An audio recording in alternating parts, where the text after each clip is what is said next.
Zabadoo, zabadoo, zap, zap, zap, zap, zabadoo, zabadoo, zabadoo, zabadoo, zap, zap, zap, shaka, daka, daka, boga, daka, daka, daka. Get up. It's morning. I stole your joke. You were the one to suggest that. I was just waiting to see where that was going. I know. I was just already doing that. Hit record. It's part of it's engraved forever in the Hall of Podcastdom. Yep. It's a pretty big hall. Would you say we sound extra groggy at the moment?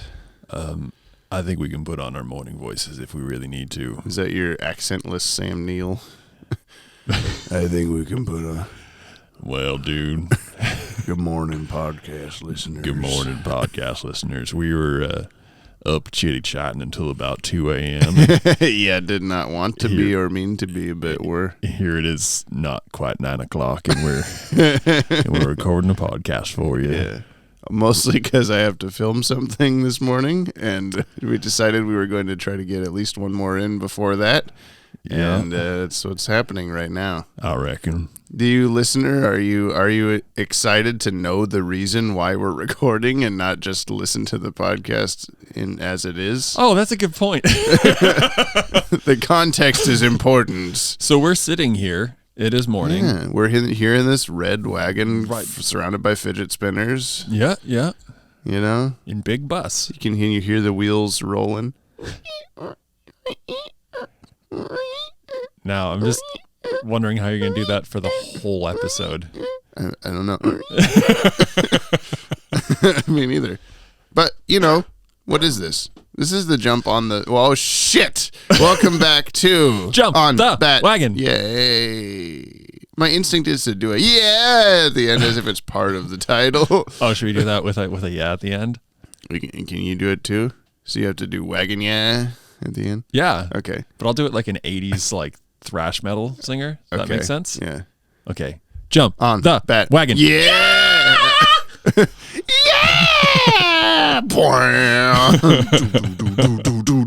This is where we watch through the entire DC animated universe from start to finish in the controversial airdate order.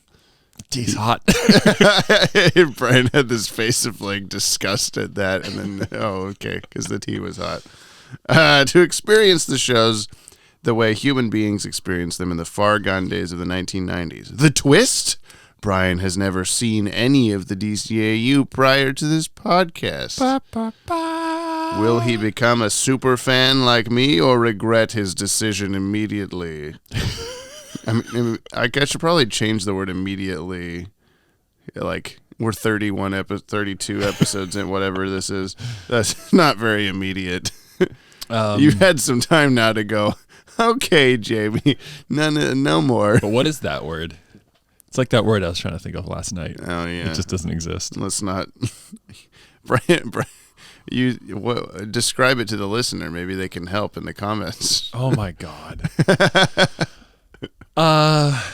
It's a word that's kind of it means truly, or... You said you're not democratically. No, I think it begins with a D, and my brain keeps saying so my brain is not a synonym for that. No, my brain just hyperfixates on things, and it makes it very hard to get around. So I have the words demonstrably and democratically in my head, and I just don't know what the word is anymore. I have never known what it was. I know.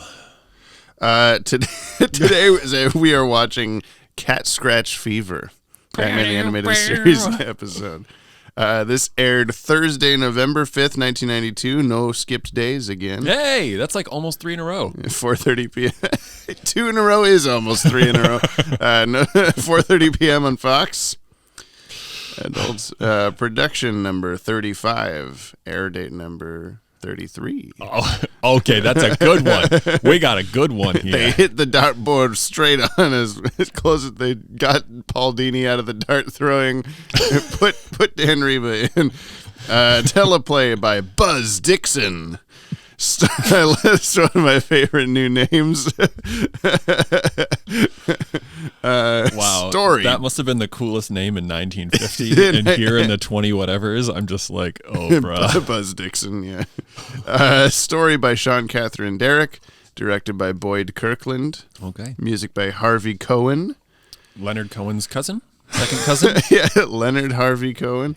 And animation by ACOM Production Company. Well, thanks for joining us today, guys. We are out of here. There is no podcast. It was a joke. It was a trick. Cat Scratch Fever. That's not a real episode. You want to go watch it, though? Let's go watch it, though. Okay. If we have to. Come to mama, you disgusting furball. Just what do you think you're doing? Catching strays. What's it to you? You're obviously not the animal shelter. So what do you want with these cats? None of your business, so kiss off. Fine, but I'm taking my friends. Hey! You asked for it, sister. Now tell me, what are you up to? Ah! Punch! Do something.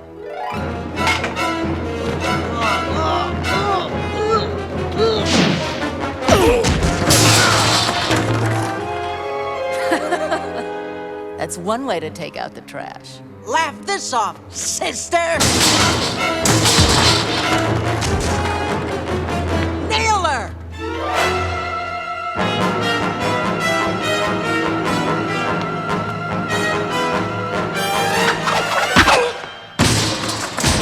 Punch? Hey! You can't do this to me! Put a lid on it, sister. Brian, you're hot. Finally, you noticed. Well, what did she say? Yeah, you laughed over the actual. I don't know. So this was surely an episode. Oh, After we had we watched Beware the Grey Ghost before this. Before that, we watched Dreams in Darkness. We've had these Dreamscape. We've had these top 10 bangers, and then we get fucking Cat Scratch Fever. Oh my god. What we're happened? We're gonna have words. Oh, we're gonna have words. We're gonna have words, Jamie. Okay. We're gonna meet fists to skin, fist to fist. Let me see if I can do this any justice with a synopsis. How do I even begin? There's a handful of Matilda Cruella de Vil henchmen in an alleyway. Well, no, every once in a while I describe the episode. It starts with a courtroom scene. Mm-hmm. You're right. I'd already forgotten. And Selena / Catwoman is in trouble with the law, but she gets off with 5 years probation, and the whole place erupts into applause, and that's about as good as the episode gets. Even with all of those horribly painted background extras. Oh my god! It's like it was like an early Picasso style background audience in the courtroom. Yeah. Like they were like blocky shaded forms. Yeah, there wasn't like any like facial detail. Eyes it was like spot. the concept of a face. Yeah. Humans may recognize. It was like an AI trying to build a face. Yeah, this was like early 2008 level of AI recognition. Show me humans in courtroom. Yeah. Processing. Cat Scratch Fever. It was like a neural network like processing image of a jury. That was so bad. So Catwoman, the judge says, "You put the costume back on again, I'll throw the fucking book at you." Yeah. And everyone's like, "Oh no." Also, never mind. I don't need to go there. What? The judge is fine. Oh. The animation on the judge's face. Just everything. Yeah. So, like, the first scene we'll we get see. to the animation, okay? Oh, God. Okay. What happens first? I have to make a very broad strokes of this because I'm so triggered right now. Are you Sewer King levels of triggers? Yes. Okay. Okay. I told you it didn't get worse than the Sewer King episode. Do you think? It's not worse. Okay. It's on par. Okay, so the very quick, and I have to do it quick.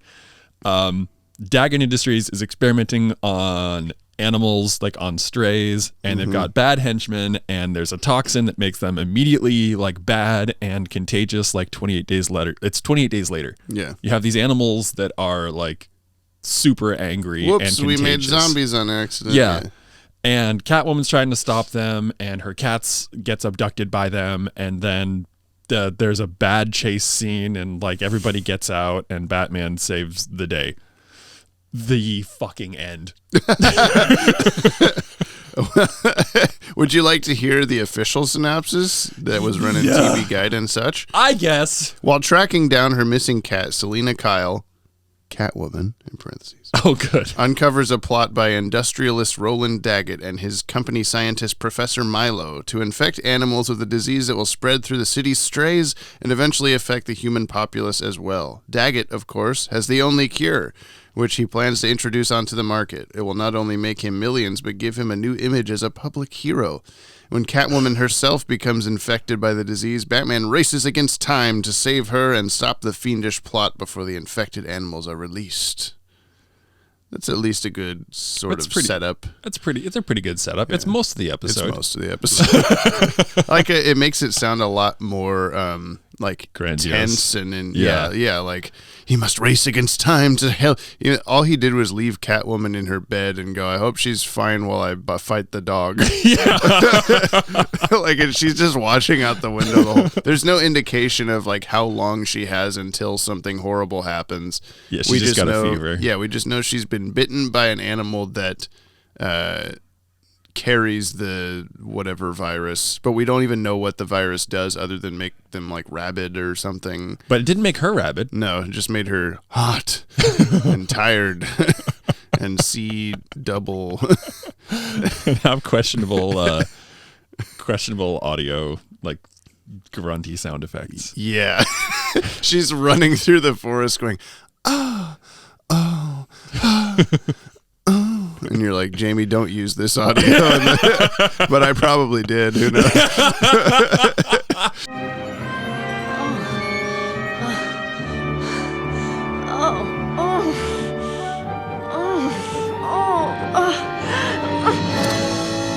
What's happening to me? Someone's gonna be like listening to that, like, you know, washing dishes or something, you know, and then like, their significant other's gonna like walk into the room and be like, "What are you watching?" Brian, you just wait. There's an episode that we'll get to. Oh boy, you're gonna lose your mind over. Okay. Anyway, what I was gonna when you said like don't use that sound. What I was gonna say, I didn't want to interrupt the episode. But there's a DC Universe Online video game. It's like a big like RPG video game kind of thing. You customize a character, but they're just like Superman and Batman. Everybody just running around everywhere. Batman is voiced by Kevin Conroy in the game. Cool. And there is a YouTube video that collects all of like his dialogue from the whole game with like clean no background, so you can like I've downloaded that and used it in like fan trailers and stuff like that because like nobody's gonna know where it's from unless you Okay. But so there's part of that is like you get to a segment where it's just all his like huh, oh yeah huh, and stuff like that, just back to back to back to back. And there's a part where like he's been knocked out and there's like 6 different takes of him just going oh oh oh.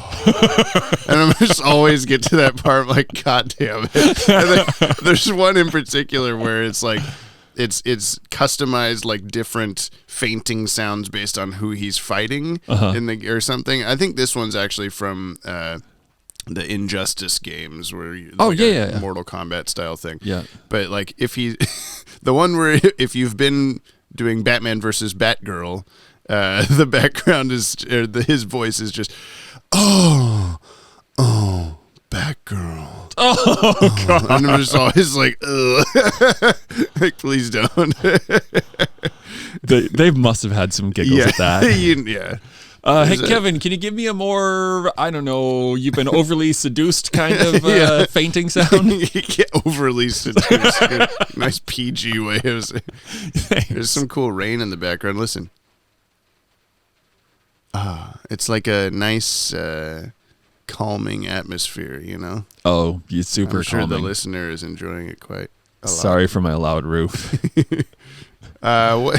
Okay, so the cat scratch fever, Do we have to? the animation. We can just play this song and we can get out of here. Fever is a bad episode. It's a really bad animation. It really sucks. It's so bad. Oh my god. I think we talked a couple episodes ago of the podcast about like should I not tell you the animation company beforehand? It'll influence your understanding of the episode. Yeah. And it might have because you were just looking out for the bad stuff. But like, no, there I was stuff, not looking for it. It was pretty in your faces at some point. There was stuff all the way down to like just a camera panning from point A to point B would like get stuck in the middle and then shot to the end. And I'm like, why? Like, it was so easy. You just move the camera. Or how about that bit where like Batman, like everyone's like falling through the icy lake. Yeah. And Batman like pulls up the two hench peoples. Yeah.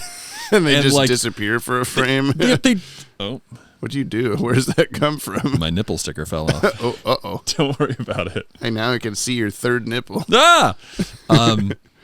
Yeah, they just like he pulls them like out of the ice, and then they're just kind of gone for half a second, and then they come back. And I think it was a splash of water, but it's so hard to tell. It was just I think the best animation in the episode was actually like the scary dog face.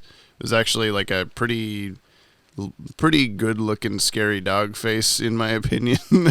Okay. But everything else around it, like especially we were talking about like they're on the ice. And what's her face woman, angry trash woman? Trash woman shoots her machine gun at the ice, and it does like a perfect circle arc around Batman, as if she was standing like bird's eye view in the sky, shooting straight down. Like, how could she possibly make that arc like that? What was that movie from like the mid 2000s where it was all about like people like arcing bullets? Wanted? I don't know. She did that with a Tommy gun around Batman. Is that the name of this movie? Then Wanted, Angelina Jolie. Yeah. Oh my god, it was so. And then they reuse that same animation at the end when they use the exact same animation twice. We think they use the same animation at the top and the bottom of the hill with the sliding. Yeah. And Batman sliding down the hill. Oh my god! You were complaining about the animation, but my theory was how like it couldn't have been saved by good animation. I think the story and dialogue was awful. Yeah, especially like there were some lines in the what did she call Selena Kyle in the alleyway? She's like, kiss off. And then she calls her like a Cluck, dumb Cluck. Yeah. I'm like, what the hell is kiss this? Off, like, just don't even try to do like bordering on cuss words if you can't do cuss words. Like, I don't know. Also, has anybody ever in their life said piss off, you dumb fuck? Maybe. That sounds better than kiss off, you dumb Cluck. They weren't back to back. I'll give them that. But they were in the same scene. That just. What were some of the like other like massive the sound of the doorknob opening and the lock turned that's where you lost it and sort of like, hey, fucking calm or something. Like you were so mad at them. I was pretty upset.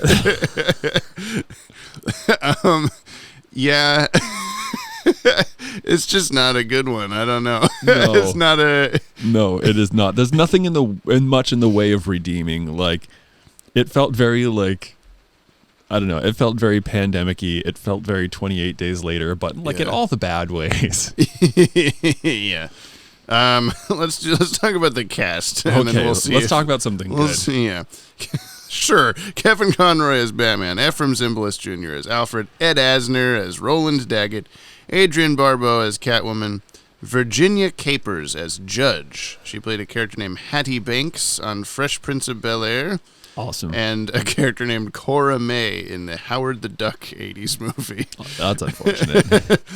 We got Denny Dillon as Jessie, which I have to assume is the redheaded lady. I don't think she was ever named. She played a Glyptodon in Ice Age. I don't know what that is. And apparently she was on Saturday Night Live from 1980 to 1981. I've never heard of this person, so I don't know. Okay. We got Mary McDonald Lewis as Maven, as Catwoman's roommate or whatever. Yeah, like personal assistant. Yeah. And okay, I'm gonna save this one for the end. I try to go in the credits order, but we got Ingrid Olu as Renee Montoya, Brock Peters as Lucius Fox, Frank Welker as Isis the cat, Treat Williams as Milo. That was the Three Stooges looking guy. Yeah. Professor dude. Hello, dog. I wrote, he's in lots of stuff, but nothing I cared about. And then lastly, we have Danny Mann as radio DJ. When the fuck was there a radio DJ? What is this? What? The only thing I can think of, like, broadcast-wise, was the start where she's coming out of the courtroom and there's not Summer Gleason reporting on... Hey, hi, dogs. There's just dogs in here now. They're scared of all the rain in the background. They are definitely terrified of rain. That's not true at all. But yeah, I don't know. I don't know when a radio DJ happened. I don't recall. I might have been like screaming over it. I guess I'm trying to think of like when was there like a turntable like scene in this episode, and I don't. Well, think I mean was. That's not. It doesn't. I have know, to be, I know, but I just like that's the first thing that comes to mind is like cool guy wearing sunglasses up on the turntables. But a wicca DJ. Yeah, wicca. Anyway, this Danny Mann, he had either bit parts or credited as additional voices, so just like background characters in Despicable Me 1 through 3, The Secret Life of Pets, Planes, Monsters Inc. and University, The Lorax, Happy Feet 1 and 2, Avengers Earth's Mightiest Heroes, Up, Ponyo, Surf's Up, The Grim Adventures of Billy and Mandy, Veggie Tales, Danny Phantom, Ice Age 1 and 2, Cars, World of Warcraft, What's New Scooby-Doo, Looney Tunes Back in Action, Chalk Zone, Osmosis Jones, Age of Mythology, Samurai Jack, The Emperor's New Groove, Johnny Bravo, Hey Arnold. I mean, you can stop at any point. The Tick, Balto, Aladdin, Pocahontas, Sonic the Hedgehog, Bonkers, Rugrats, Tailspin, and Transformers. Oh, and the Smurfs. His two notable credits were in Tarzan, he plays the baby baboon, which means nothing to you, and in Pocahontas, he plays Percy the pug. Which means nothing to me. Cool. And that's it. I have no idea what character he played in this episode. I wonder if it's the voice. Catwoman's walking through the like food court looking for her cat, and there's like a voice going like, "Oh, it's really fucking cold outside today." Oh, everybody. You're right. I guess that's who. Why did they get this guy? Because he does everything. He does everything. Yeah, he was just sitting around the office. Please, Danny Phantom, whatever his name was, Danny Mann. Wow. I mean, good for him. It's all he's had and still has a good career. Yeah, he's still going. Going strong, Danny. We're pulling for you. I don't know what to talk about with this episode. It's just, it's like it's draining how like unfortunate it is, I guess. It's one of those ones that's like almost, I mean, there's not a lot in the way of plot. There's Batman happens upon this horrible like I guess conspiracy thing just because he's like tailing the hottie he's in love with. He's like ultra voyeur. Yeah. Just like Catwoman comes like spilling out of the woods and he just happens to be exactly where she's coming out of the woods in his Batmobile. She's in the alleyway and he just happens to be like overhead. It's quite the plot device.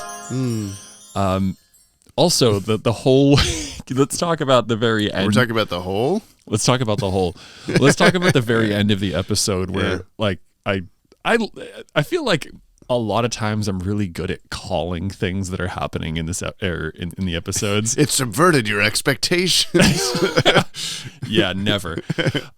The point where it's just like Batman's bringing back your cat or whatever I said, and then like a basket lowers the cat Isis like onto her balcony, and it was like like the cat gets lowered on the balcony, and then there's probably like 30 seconds or more of, Selena's like laying on her like shade lounge or whatever. Yeah. And then, the cat. And like, here I am. she like picks up the cat, like goes to the window, and then Batman is like flinging away. And so we're like joking about the idea of like Batman's like just sitting there with his like grappling hook, like already engaged. He's like waiting to take off. He's like, and she's coming to the window, and 3, 2, 1, now. And then he goes and like zooms I off. have to make sure she sees me. Yeah. She has to know it was me so we can fuck later. Yeah. The weird, like, I think this is an example, at least in my overanalyzing head, of like an air date order kind of screwing up the continuity of a character or something. Because I feel like Catwoman didn't do anything in Tiger. Rock, the penguin's outside. Catwoman didn't do anything in Tiger that would be like publicly. She wasn't ever even in her Catwoman costume in that episode. I was surprised that everyone just like when she was being tried, and like dressed as Catwoman. I was like, I just at the beginning of the episode anyway, and I was just like, oh wow, that's a thing. I guess everybody knows that. And then she's still like somehow dressing up as Catwoman. Like, why? If she has no identity to keep secret anymore, why is she disguised? In The Cat and the Claw, I don't remember if there was like a public. Batman and Catwoman both stopped Red Claw from doing a virus or something. This is 2 virus episodes that Catwoman's been involved in. Anyway, I don't remember if there was a public thing. If there was, then I guess I could see that being like a Gotham thinks she's a hero or something kind of a deal. Mm-hmm. But more so, I was just thinking it was weird that like, why is she now on trial? Like a long time after Cat and the Claw, from what we've been watching anyway. Mm-hmm. But she, like in Tiger, she was doing things not as Catwoman. Yeah, and the whole crowd erupts with like, yeah, you only got probation, hell yeah. I don't know. It's very like, what? Yeah, where did this come from? Why do people know about her and think she's cool? Also, what was she being? Do you know what she was being tried for? I think they were just vaguely at the start being like, your fucking shit as Catwoman is no good. Like, they were saying that she was being tried for theft. Okay. And had a maximum penalty of 25 years. Yeah. A life sentence for murder, I think, is 30. What was she stealing for a 25-year life sentence? And I think the only thing we've seen her stealing is like stuff from Red Claw. You're gonna look at New York, New York sentences. Work with me. Luckily, I've got very small trivs for this episode. Oh, okay. Austin Powers. Oh my God. What? A Class A offense in New York City gets you 20 to 25 years. Damn. That is the maximum penalty you can get. You could go on a homicidal rampage and get the same amount of time in jail as Catwoman potentially was going to get for stealing. Extra 5 years. They really teach you a lesson. But like, don't take candy from a child. Catwoman, you're here in the grand jury of Gotham City for taking a cup of tea from Brian's house. I'll never forgive you, Catwoman. You're hot. God. Wow, that's just some lazy writing there. It's 5 years probation too. What would get what's the real life equivalent of 5 years probation? 5 years. Anyway, Jamie, I'm upset. It's also like we've used that scene from this episode as in a Vanishing Point video about like the timeline of things being with. She definitely dons the Catwoman costume like several times after this episode. Okay. So why is the judge not being like, excuse me, I said he would like. Well, I guess the thing at the end, like the newspaper. I was thinking that too, that we didn't really take that into consideration in our video. Is that at the end of this episode, they're like, Batman and Catwoman here in the newspaper. Yeah. They stopped the world from dying. So you're welcome. Yeah. And Dr. Milo and his three stooges, Paunch and Jesse or whatever. Why Paunch is not credited on here? Oh, wow. Yeah, you're right. And she just said his name like 50 times. Too often. Yeah. Paunch! Go get him, Paunch! Punch! What do you punch? Help! You punch! character over there named Punch. Let me remind the audience several times where you're going to be important. We're just. Do we want to talk about like? Do you want to talk about Batman's usefulness or something? Do I'll we want give to you move some on? small trivs. Yeah. Oh right, trivs first. Give me trivs. Cat scratch fever is a real disease that usually infects children after being scratched by a cat. Yeah. Isn't it related to the mycosis? Sure. I don't remember. Toxomycosis. When Lucius asks Bruce if he thinks Daggett's up to something, Bruce replies, "That goes without saying, doesn't it?" This is almost identical to a conversation Bruce had with Alfred in Appointment in Crime Alley, where Bruce says, "Roland Daggett's up to something, Alfred," and Alfred replies, "That almost goes without saying, doesn't it, sir?" Wow. So good job, Sean, ACOM. Catherine, Derek. Yeah, it's all ACOM's fault. And the only other triv I got, Bruce Timm considers this to be one of the worst episodes of the entire DC animated universe. Good job. I hereby categorically apologize. Wait, did we talk about the fact that like the first words that Bruce Wayne says his mouth doesn't move? No, we didn't. Is that a triv? No, but we didn't recognize it. The subpar animation qualities of this episode led to the Korean animation studio ACOM being fired. Yes! In production order. Oh. We have at least one more off the top of my head by this company. And couldn't continue their work on the cartoon series. Yeah. No, we have two more off the top of my head from this company. Okay. Because as I've described from the beginning, when this company first came up, that there's an episode where the Joker has like a car and it says like "Win the original Joker Nasile" instead of Joker Mobile. Oh yeah. That hasn't happened yet. Okay. But there's at least one more that I can think of. At least it's coming to an end. This was I totally understand why this. While I feel like I get yeah. Let's give I should have done that while you were screaming. Thank you. We need like a booze. We need one that's just boo. Yeah, it'll just be us. Just be a compilation of every time we were let down by ACOM. Animation company of filth. Boo. But it was distractingly bad. Like the first Yeah. several minutes, I was like having to pay attention to the plot because it was just so bad, so distractingly bad. People's hands going through doorknobs and the reusing the bullets curving around. Like there was just so much bad, really bad animation. The weirdest part about this episode to me is that it will be strangely important for continuity like 5 series from now. Seriously? And yet Bruce Timm is like, "This is my least favorite episode." I'm like, why then did you, we'll talk about it eventually again. Yeah, okay. And you'll have forgotten this episode by then. Because I will not. No. Underdwellers. Yeah, those are the I got ones that Batman stick in my with you. basement and now Cat Scratch motherfucking fever. I like the crossover of I've Got Batman in My Basement, which I'm pretty sure was ACOM, and this episode, both having weird lock animations. Yeah. There was no lockpick gas. No lockpick gas. No, but this, yeah. Catwoman. I really thought I had that one. I had to rewind You it. rewound for the first time, I think, ever. We rewound part of an episode. Yeah, you wanted to check the padlock. Because I thought it was a combination lock that she's went up to with her claw, but Yeah. it was just a very combination lock shaped. Let's talk padlock. about characters' costume physics.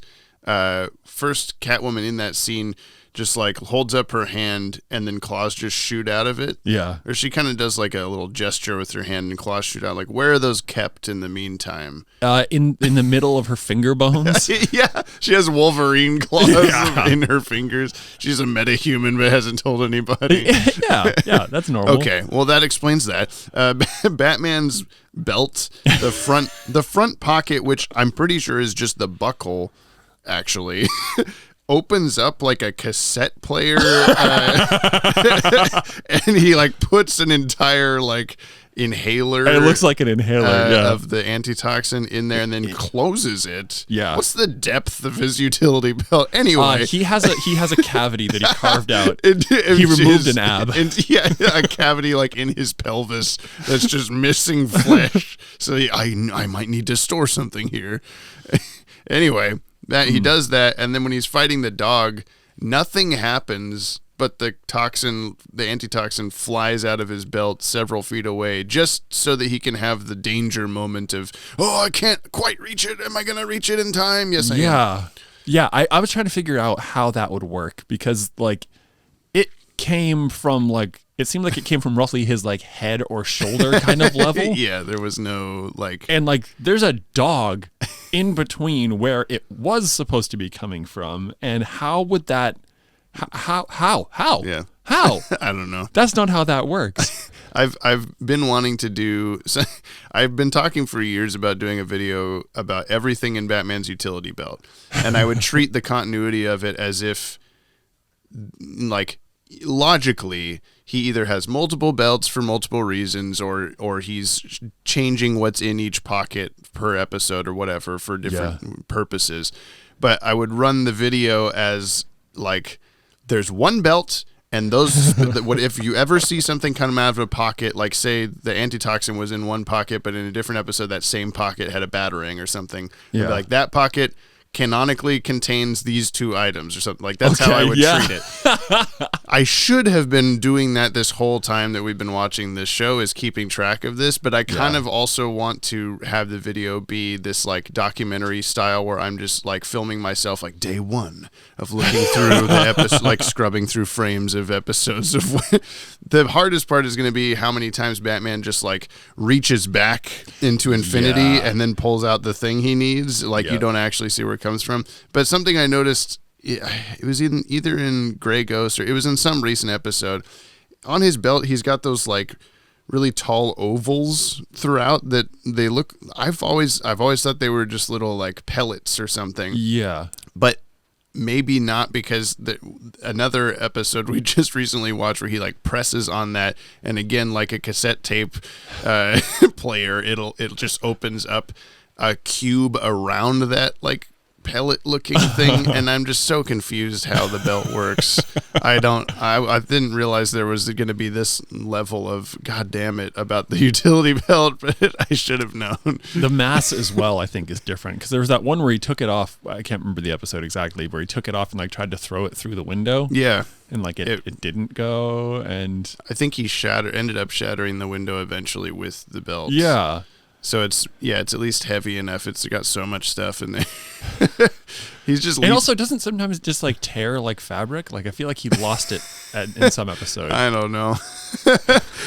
I'll have to write down all these details, but you know. Or it's just there. It's just where. What? In the podcast hallway or whatever you said earlier.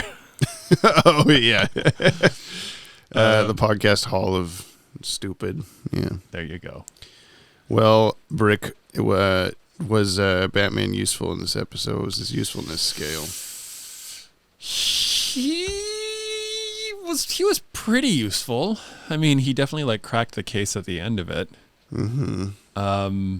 He definitely happened to be like right place, right time an awful lot. Yep. I'll give him a solid 6 out of 10.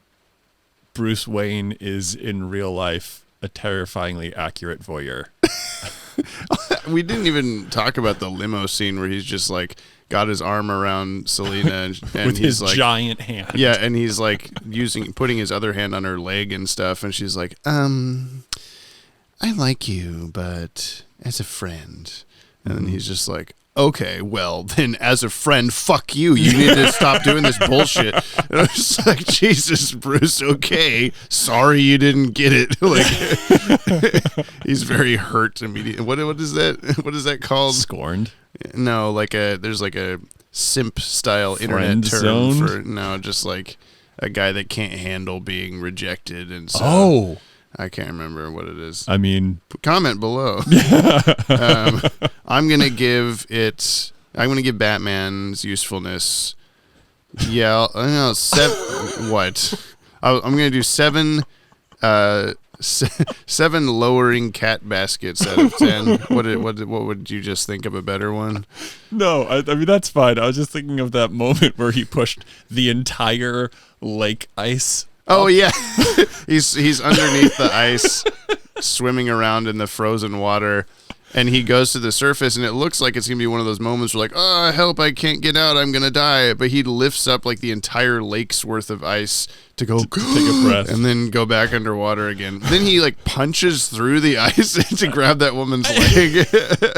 It's strong enough for 2 people to stand on side by side, but it's also weak enough for, Batman to punch up through and pull them down into. Mm-hmm. And then for them to glitch out for a frame. Oh, ACOM. Booker hippopometer. Fucking Bill. This doesn't even deserve either one. Doesn't It's even just deserve a book. It's just yeah. Yeah, it's like a book that's been in the water. It's a book that fell in the ice lake and you pulled it out and it's just sopping and ruined. Yeah. We're not putting this on the top 10, but we are going to put it on the bottom. Yes, we are. We finally have a bottom 10. Oh, hey! Thank you, Cat Scratch Fever. I wrote cat and it autocorrected to fat. Fat Scratch Fever. So now we have a bottom 7EN. Oh, well, a 7 works as a T, right? Yeah, it actually looks better than N7NE. Bottom 7N. Wow. Like, it just looks like it should just say 7. Yeah, it does, doesn't it? But it's a 10. We know it's a 10. The bottom 10 now, God. in no particular order, is Prophecy of Doom. Boo. I've got Batman in my basement. Funny. The Last Laugh. Yeah. The Clock King. Fuck it. Be a Clown. Fuck it. Cat in the Claw Part 2. Yeah. It's Never Too Late. It is. Mad as a Hatter. Ugh. The Underdwellers. Ugh. And Cat Scratch Fever. This really is like a who's who of terrible episodes. It's like, and we decided, I think, that we're not going to limit it to 10. We're just going to keep adding to this one. So I'm like, the 2 ACOM episodes remaining in my head anyway. There might be at least one more. I feel like will end up on this list just because of the art, or it's also the art is horrific and so is the writing. It's tied to bad. Yeah, everything. Yeah. Actually, one of them actually has that Milo guy show back up Oh, again. Great! So the perplexing supervillain we all didn't know that we needed or didn't need. We knew we didn't need. We were talking during the episode that he's an example of I think it was Aussie Dragoon saying let's just keep making new characters nobody will remember. Yeah. I've definitely. Now, before I reveal to you the name of the next episode, we should go to future James and Brian for Yoppie Mail. Oh, let's send it on over to the future. Blah, blah, blah, blah, blah, blah, blah, blah. Future. It's the future now. Do, do, do, do, do, do. I'm just going to leave my arms in this orientation for a while. The volume always gets lower on this part. I don't know what it is when I'm there recording with you, where if I hit record, it's like, yes, the volume will be perfect. When we do it over Zoom, it's like, yes, the volume will not. It's cool that there's technology these days that can help you manipulate the volume. I really appreciate that. You can turn it just up. Up? Yeah. Sweet. Well, I hope I did that. We all do, Jamie.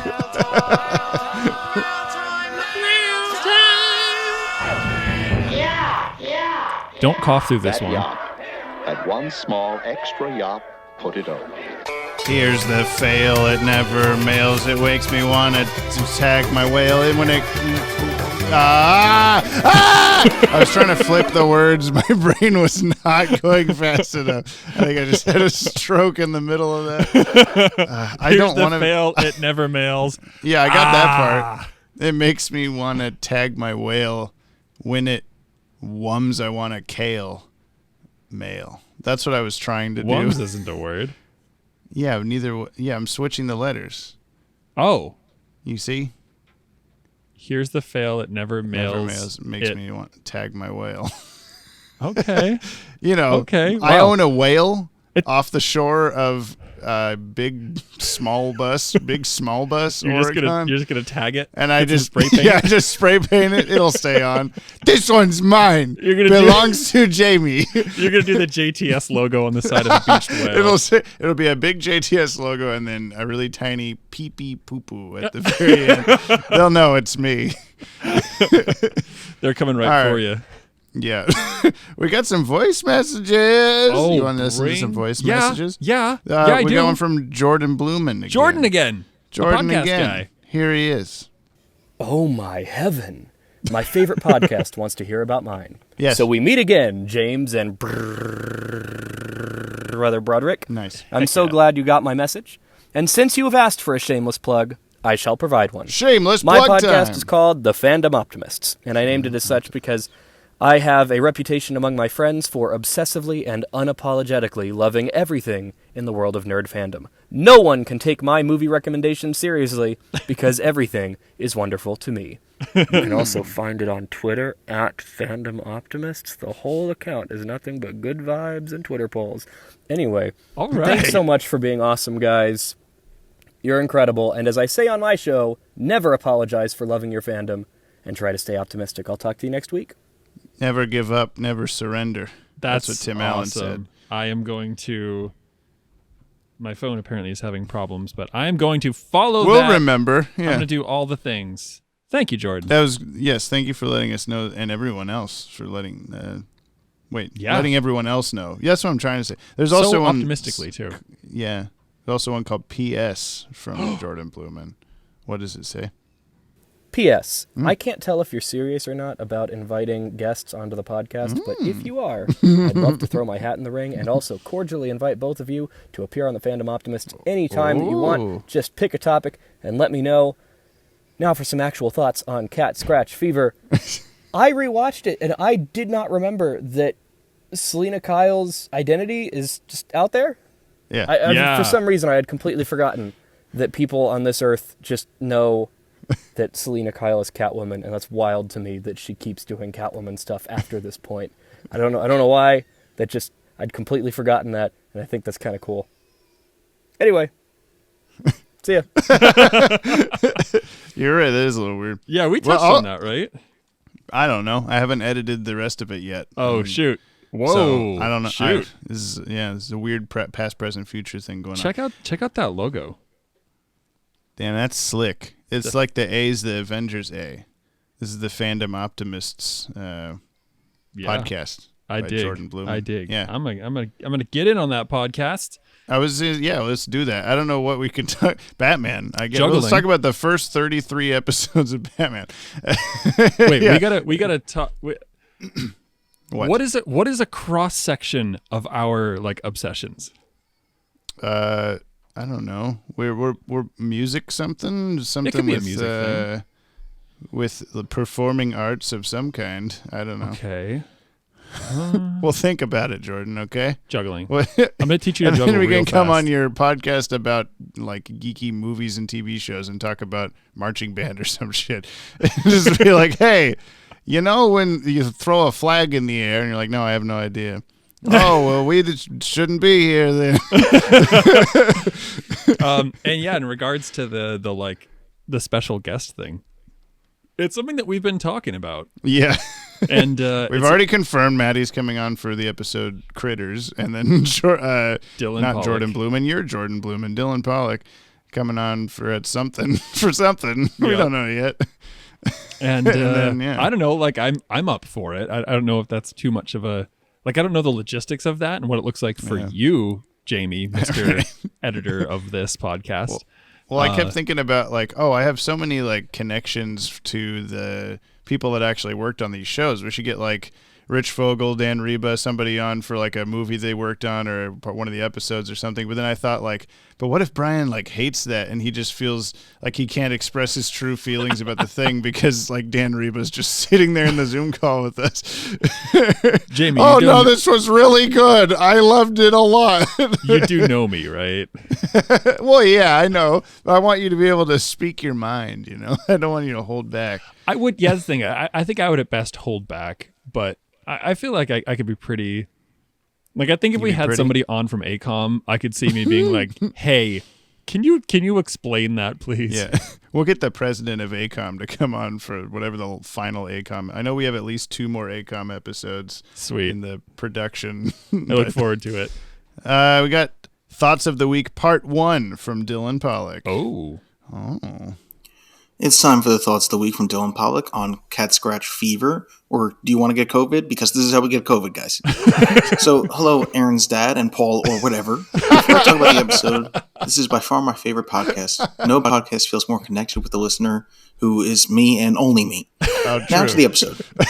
Not sure why it's in there, but I love the background reporter who you can hear go, I'll just lose my job if I don't get the first question. Sadly, he did not, so... feel bad for that guy. I hope he's doing okay. Also, Maven, she sucks. Your cat's been missing several days. Figured it'd be a good welcome home. I just wasn't going to mention it to you until you noticed it. Yeah. Can we talk about how great it is when Batman shoves a garbage can on the catnapper? And also, I noticed that Milo is just insanely evil with this disease he's created. I'm glad we'll never see anybody like that again. Just willing to do experiments on people and animals in these shows. Yeah, never. Oh boy, I have more thoughts, so get ready for Thoughts of the Week, Part 2. I'm going to play that in a second. It's been so long since we've actually watched this episode. I know. Batman's fighting the bad guys in the alleyway, and he puts a garbage can over the lady. And hey, Aaron's dad's son, can you be quieter, please? Can you stop slamming on a gate in the background? That'd be neat. Yeah, that sounds vaguely familiar about the trash canning of the bad guy. Trash canning. It's the new hot craze all the Zoomers are doing. Yeah, we went from the milk crate challenge straight to trash canning. Yeah, that's the order for sure. Something from like 6 years ago to now.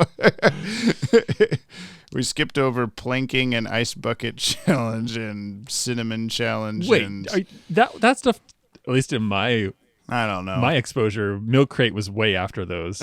It's all a ball of stuff that happened in the past to me. I don't care. Fair. That isn't to say I don't care about what the ice bucket challenge stood for, everybody. Okay. Totes. But I never did it. No one ever challenged me to put ice on my head. You heard it here first, folks. James is accepting challenges for the Ice Bucket Challenge. Get at him everywhere. Get him on Twitter, if you could on send Facebook, on if you could send the TikTok. Ice Bucket Challenge my way in about like a decade ago, that'd be great. No, you're going to be responsible for bringing it back. I'll tally how many people Ice Bucket challenged me for a future podcast episode. Okay? Sweet. Okay, one ice cube per person. I wasn't going to say how. I'm just going to tally the numbers. I'm not going to actually do it. Oh, interesting. 16. Well, moving on. Thoughts of the Week, Part 2 from Dylan Pollock. Okay, Thoughts of the Week, Part 2. Loved feverish Catwoman responding enough from her sickness overtaking her to respond to Batman saying you're hot with a now you notice. Also, I like the animation of Batman running through the forest, and to point out the obvious, Ed Asner was really good as Daggett and is just good in voiceover work in general. Correct. So, question of the week. You're Batman. You're being chased by a rabid dog. You're under the cracked ice. You're freezing. Hypothermia is setting in. And then you remember you're hungry, and you're thinking, maybe when I get in the Batmobile, I'll get some drive-thru. What place are you picking for drive-thru? What's the best fast food place? I think it's the Gotham McDonald's. there's an actual McDonald's commercial from when they had BTAS toys back in the day, and there's like Batman's like swinging through the city, and you see Robin like driving a motorcycle, and he's like, quick, Batman, like Catwoman's been spotted at the Gotham McDonald's or something like that.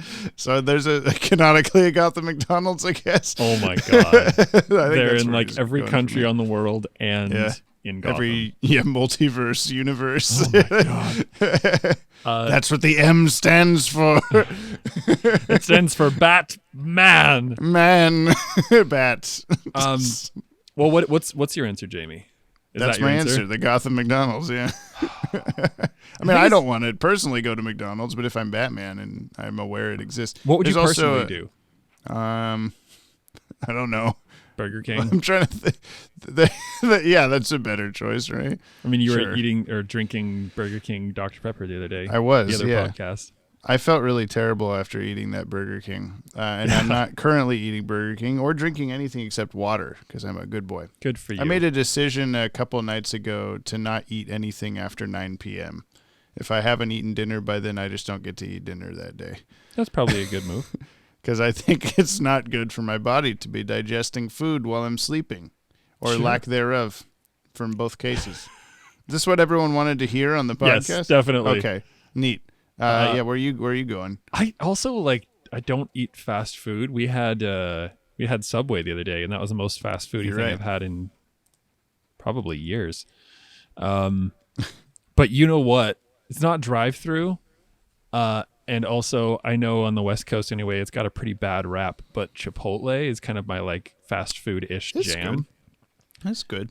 Qdoba is basically the same thing. I've only as been far to as I think understand. one of those. That I would go there a lot on the Big Bus University campus. Okay. And Did you just completely give that away? kind of narrowing it down every time we describe it. So now it's either or Well, I'll bleep all three of what you just said. Thanks. okay. I don't really know why we hide it even. I don't think that was the point. I think at the start it was we called the place we worked Big Bus because we didn't want it to be like something we talked about. And then somehow it became the name for the town in general. And then I just said it as a school, whatever. Who cares? We live in Oregon. You figured it out by now. You know this. And I love that you just were about to say it. I know. You're going to have to bleep out your pre-word. Pre-word? Okay, never mind. I'm going to move on to the comments on the Podtower YouTube channel, okay? Yeah, This get is it. youtube.com/thepodtower. Go subscribe. Where we post all of the new podcast episodes, but we also post archives of all of our live streams. You can also get all the DCAU review episodes and all the archived episodes of Tim Talk. There's lots of stuff over there, okay? There's so Go much check stuff. it out.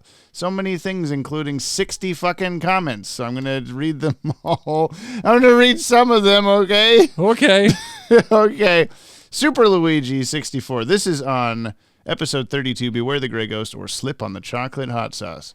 Super Luigi 64 says, great episode as always, Jimbo and Brainy. In regards to the trivs about Gary Owens being the original choice for Simon Trent, you didn't mention the most likely reason they wanted him. He was the original voice of the Hanna-Barbera superhero Space Ghost in the 60s. Okay. Oh. That makes more sense. I was like, well, who is this guy? Yeah. Also a powdered toast man on Ren and Stimpy. Oh my Interesting. God.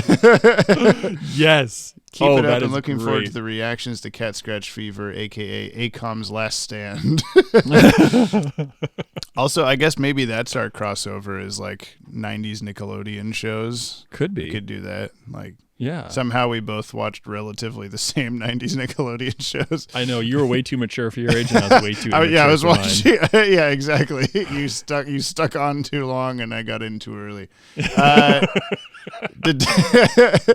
Take that out of context, okay? Did you see? I showed it to you. I showed it to you while you were here. We were filming the.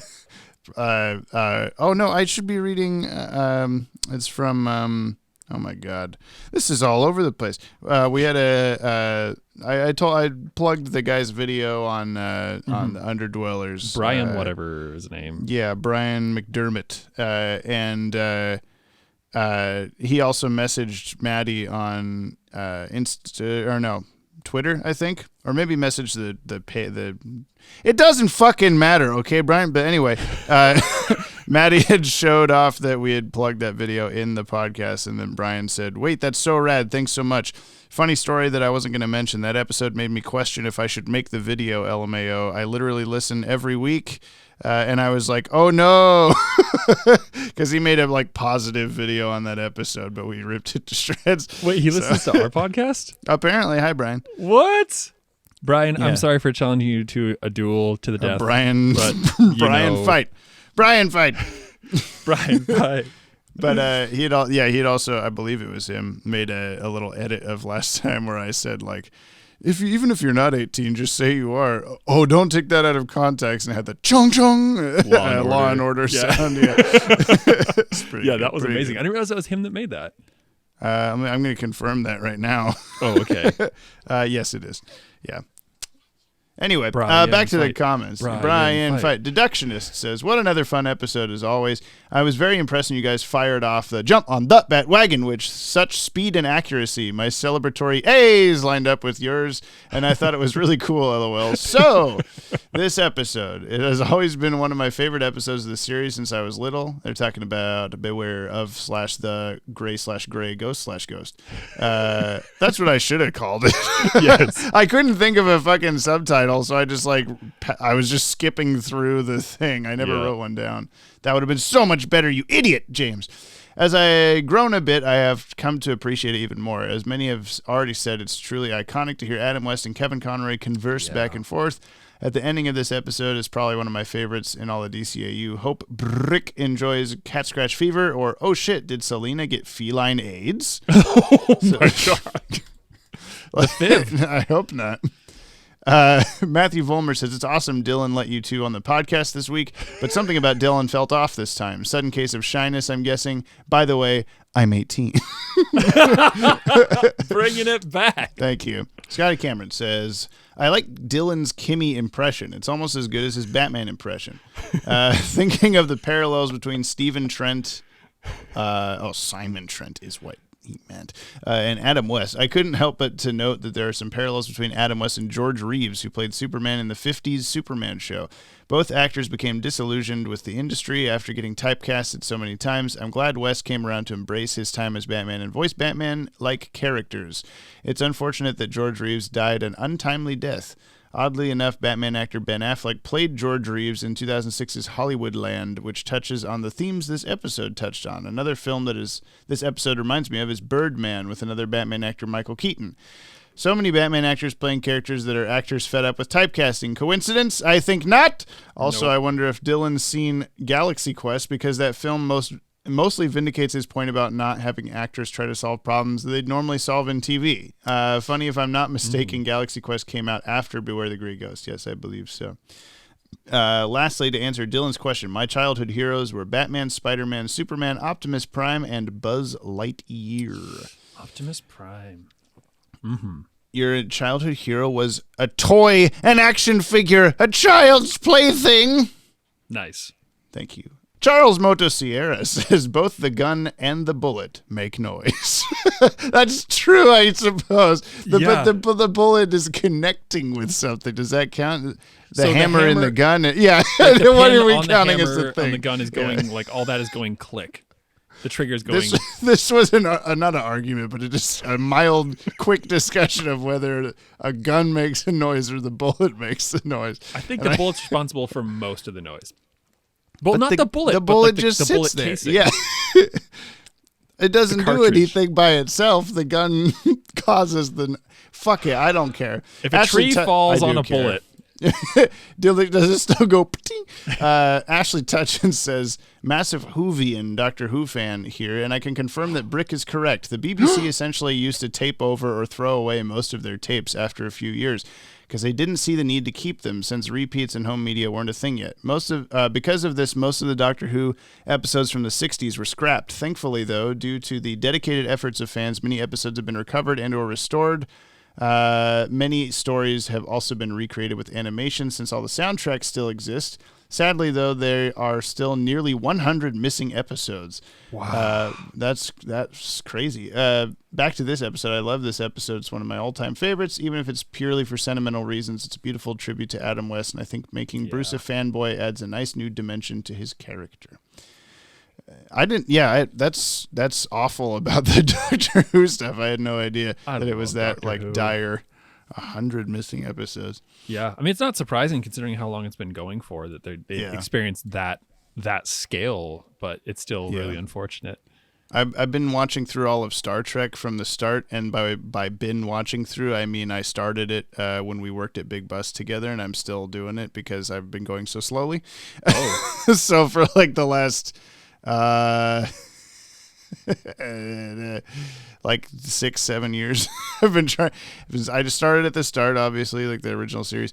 So I've been going back and forth between Next Generation and Deep Space Nine, and Next Generation has been like beautifully remastered, restored from the original film and all this stuff, and it looks great. And then Deep Space Nine is just this like crunchy VHS looking like horrible thing, and I'm like, why has this not been restored at all? And I looked it up, and I guess the main Because reason of the filming is media.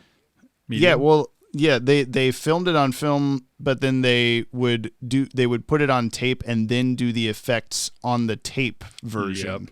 So the clearest version of It's the like 480. full episodes, is on this tape version. I'm like, why would you do that? But yeah, no one would have ever thought you would have. It's just going on broadcast TV. Why would you need it any better than that? So yeah. Oh, if only we knew. Yeah, I mean, it's almost like a hindrance now that I feel the same way about like preserving all of even just the footage of like I'm unboxing an action figure on the channel that no one is ever going to ever need again. I'll be like, I can't delete this footage. What if I need it someday and I can't just use the footage from the video? That'll be compressed and it'll be off YouTube and stuff. I need the original thing. Yeah, that's also a problem of yours. I think we need to like Marie It is Kondo just- your footage. We'll do the same thing as clearing out my storage unit where you're like, do you need this footage? I do. Jamie. No, I don't. Anyway, Scarlois says, great episode, Jared. Sorry I forgot your name last time. That's me. And Brickington. P.S. I'm 18. I'm actually 19. Maddie said, I like Jordan's message sent from my iPhone. Nick Sorensen says, one of the most beloved fan favorite episodes of the entire series. It's easy to see why when it features the voices of two of the most famous people to have carried the role of Batman teaming up with each other. It was nice to see another small bit of Bruce's past be explored in this episode as he gets a chance to revisit his childhood, a piece of Batman's origin story, you might say, through the actor who played his old TV hero. I like to think that that scene of Bruce showing Simon his shrine for the Grey Ghost was like the producers of the series telling Adam West, you were one of the reasons we grew up loving Batman, the way any of us 90s kids would now be saying that about Kevin Conroy and B-Tess. Also gotta love how Bruce Timm was the villain of this episode. Yes, all of those things are true, and I didn't think of that in the way of like Batman is Bruce Timm or whatever in the episode being like, you're a guy that I looked up to or something like that. That might be the case. Yeah. Wow, yeah. It'd be neat. And then he put himself in the episode as a crazed toy maker man. Toy blower upper. Yeah. Kate Tastic says, I don't think I've said this before, but thank you for giving me something to look forward to every Friday. Oh, welcome. I've been listening since the start and hopefully will be to the end. Biopolymers are polymers sourced from biological sources, such as PLA coming from, in a long chain of processing, corn. I apologize for my comment on how you pronounce my username, Jamboree. I realize now my username may flow visually better than it does verbally. Did y'all know Narrowboat YouTube was a thing? I think everybody should know about Narrowboat YouTube. Go watch Cruising the Cut or something. That's the week Caitlin homework for the wagon wheels. That's this week's Caitlin homework for the wagon wheels. Wait, narrow That's boat. a lot. What? I guess so.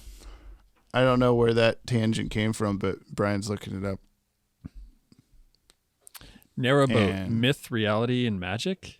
Is this just about like the boats that you live on in the canals in the UK? It's about the Kate-tasticness of everything. I have a friend who used to live, he had a boat. Pingo, if you've ever seen Mirror Mask, Pingo, my friend Nick, used to have a canal boat. I don't know any of what you just said. Have you not seen Mirror Mask? No. Go watch Mirror Mask. It's incredible. And there's a character in there by the name of Pingo who's a a little bit like a circus performer and a juggler and a absolute like class whistler. Okay. This is like a movie people would know, or Yeah. It was like a Okay. Neil Gaiman.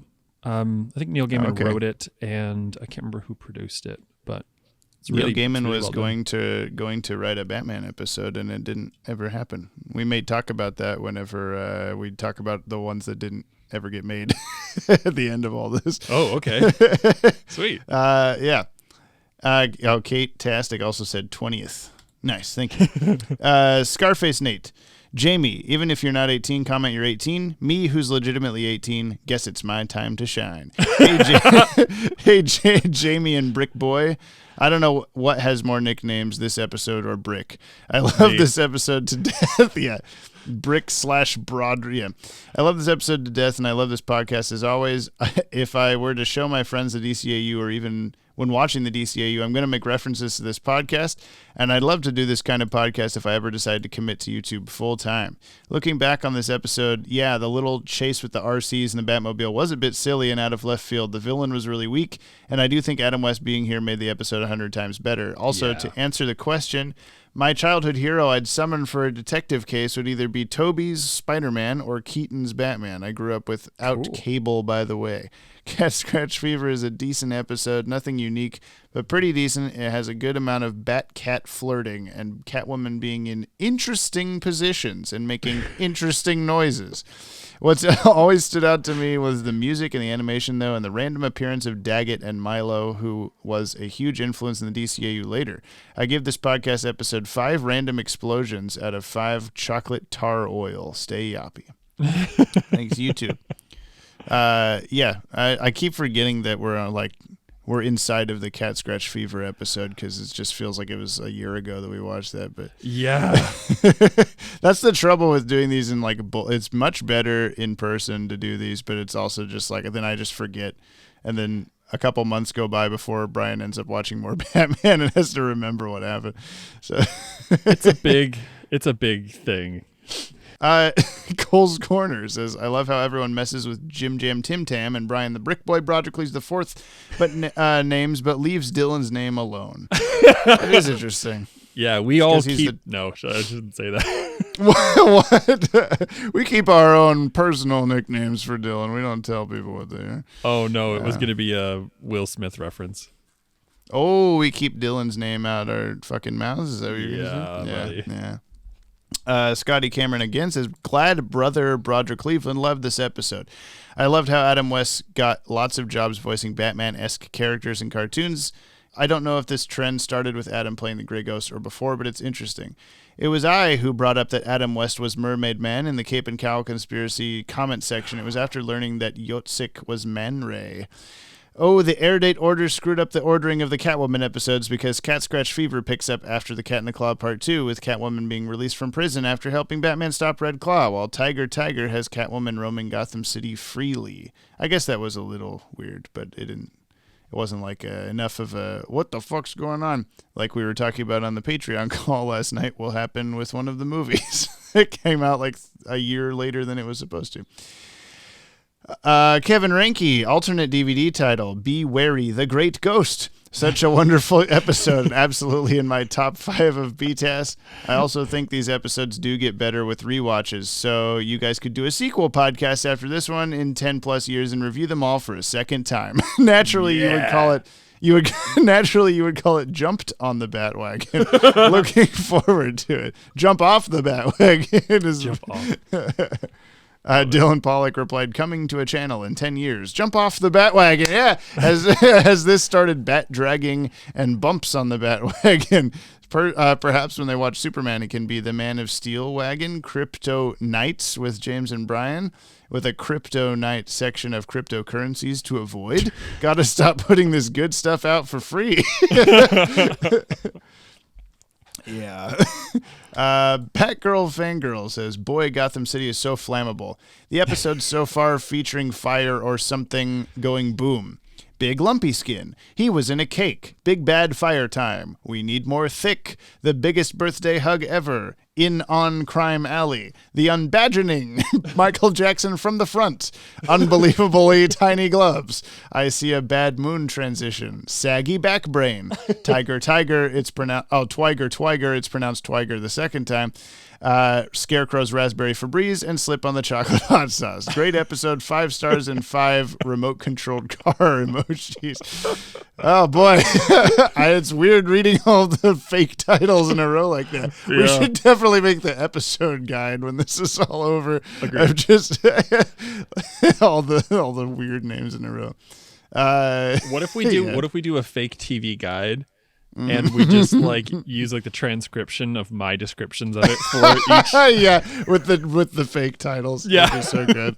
I'd have to listen to every single. I guess it would just be like a 2-minute chunk of every single episode, but that'd be worth it. That'd be worth it. I'd make help like an transpose. infographic and everything. Aussie Dragoon. Dylan Kimmy Pollock just became my new favorite Yoppie host for shouting out Yu Yu Hakusho. Step it up, Braxton and not Ted. And of course, I'm 18. Man, Kimmy's going to get a kick out of all these like Kimmy comments. I think she's also becoming part of the lore of the podcast itself. That's what I've always wanted. Dylan Pollock says, sweet Bat-Wagon makes the workday go faster. I too extend a skin-ripped skeleton hand toward the skies when I see the new Yop drop. Who is the pretender to my third host throne at 7 minutes? Who dares claim the seat I hath not been given? And oh, that Nate the Great reference brought me straight back to my childhood. Such good books. Yeah, those are books, not hip-hop, for sure. Wednesday 209, when a woman's voice came in, it caught me so off guard. Best part of the video. Also, rest in peace, Adam West. Yes. 2 more. Blue Robin 1 says, this is one of my favorite episodes of the DCAU ever. I also love Adam West and Kevin Conroy talking to each other. The 2 greatest Batman actors of all time, but Kevin Conroy is still the best Batman ever. What do you think so far, Brian? In all the Batmans that you know, how are you placing Kevin Conroy? We've talked about his kind of amateur delivery at times, but he's in my top 10. Among probably, could you even name 9 other Batman actors? Absolutely not. Name any more. Michael Keaton, Val Kilmer. What's the dude from Boston's name? I just forgot. The dude from Boston. Oh. Well, I mean, there's also one in this episode that we watched. Oh, well, Adam West, yeah. Yeah, okay. I'm trying to think of newer ones. What is the not Matt Damon? Ben, the other one, yeah, yeah. What is you his got name? it. What does the duck say in the insurance commercials? Oh, I was going to say Quack. Also, rest in peace, Ben Gilbert Affleck. Gottfried. Yes, Ben Affleck. You got it. And I think that might be where my knowledge stops. Okay, so you know 5. But including Kevin Conroy. Michael Keaton is up there for me because he was like the OG for me. Yeah. But honestly, Kevin Conroy, like, again, we were talking about this when I was in Little Bus this weekend. Mm-hmm. He does have some amateur deliveries, but like for this being his first voice acting gig, he's doing a really good job. Yeah. And I could see by the end of this having him kind of take over as like the voice of Batman for me. Yeah. Well, I mean, I don't know if you had a voice of Batman in your head before. Or, this, well, but... I mean, I say like I guess I say the voice of Batman, but like Batman, the Batman. Yeah, I mean, it definitely gets more. He hones it in more as time goes on. Sweet. And I think the voice direction learns him more. That is what I meant to say. Like not that they're teaching him that's probably part of it, but like they get to know his like how he works, you know, and then they work together to have better voice. Okay. Good job, Jamie. Good explanation. Thank you. That's That's give you what 5 happens. explanations out of 5. That's too high. And Dylan Pollock says firstest as the first comment. Oh, Dylan. Thanks, everybody. You rapscallion. Definitely, yeah. Definitely leave comments on this video so if we can read them next time, okay? Okay. All right. Do you want me to leave a comment? No. Oh. I don't remember if in this section I'm supposed to say if you want to reach out to us like the fire hand at the end of the Cat and Club one. That's the other one. That's the later, the future past. It's the one that's like the future. Yeah, future. It's extra future. A little dash more of future this time since I haven't edited it. I have to do that after we're done recording this. Ugh. Everything is in the past this time, and I'm editing it all in one swoop. I'm sorry. Double past. Double past. What does that even mean? Double dream hands. Double fire. Anyway. All right. Wait. Back. What? What? Back to us? Back to maybe. Yes. Okay. What? Who? Huh? It's the past. Back to the past from now, Samurai Jack. Gotta get back to the past, Yoppie dudes. Welcome back. Hi. This has been a podcast episode. I'm gonna tell you the name of the next episode that we're gonna watch. Okay. Tell me that name. It is called "I Am the Night." I believe in God. I am the tiger. Yeah. This, without a doubt, 100% has to be Batman's origin story. You're gonna just keep guessing that. Yeah. No, but like for real this time. I am the night. Because like it's like that to me that sounds like the embodiment of Batman. He's like, Okay. I am the night. I believe in God. I am the tiger or whatever. I believe in heaven. Night. Yeah. So what else could Red that Claw's be? tiger. I believe in heaven. I am the. What else could it be? There's no other. Is there a night villain? No. Nightwing? Yeah, no. Well, not yet, but yeah. Wait, Nightwing. That's Robin turns into Nightwing. Okay. Oh right, the blue one. Yeah, the blue one. Yeah. Okay, that's Blue why it's in my head. Not this Robin. No. The Robin. With Okay. the floppy gloves. Yeah, like your bird. I got you for your birthday. Bird day. Yoppie birthday. Thanks. If you'd like to reach out to us like the fire hand at the end of Cat in the Claw Part 2, you can email us at it'll never stop being stupid. Can you do a one-off remake of this one and make it about Batman reaching through the ice and like pulling down? If you'd like to reach out to us like Batman reaching out for the antitoxin from a rabid bulldog. Ooh, if you'd like to reach out to us like this episode reaching from in many instances, email us at podcast@watchtowerdatabase.com. I don't know why I said clom for some reason. Or you could send an audio message on anchor.fm/Bat-Wagon. We'll listen to it on the podcast. Yeah, let us hear your beautiful voice. Because ours suck. Yeah. We got morning voice right now. We got morning voice. It's not the good kind. It's the like, I didn't get enough sleep kind. I'm yawning at the present time. Fuck it. Damn it, the laugh ruined the yawn too. Is that a good yawn listener? You enjoyed that? I'm back. Yawn with us. Yanni dudes. Oh no, that's not. No. That means something else. Anyway, this podcast comes out every Friday on the Podtower YouTube channel. Go subscribe. And everywhere you get your podcasts. Yeah, youtube.com/thepodtower. And where you can also find archives of all of our live streams from the Watchtower database and every episode of the DCAU review and Tim Talk. Mm-hmm. And our upcoming podcast of me, Maddie, and Ted. Okay? Okay. Okay. Okay. All right. Thanks for listening. Join us next week for I Am the Night. Yes, do that. We will be here. You'll be there. You might not be in that same spot, but you'll probably be listening on the same device. I bet. I'm willing to bet. It's a dog drinking water over there. Water in the background. And on that note, Goodbye. bye.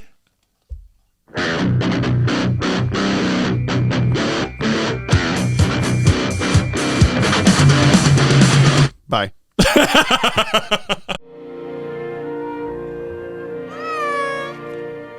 Isis. Isis, you're all right. But how?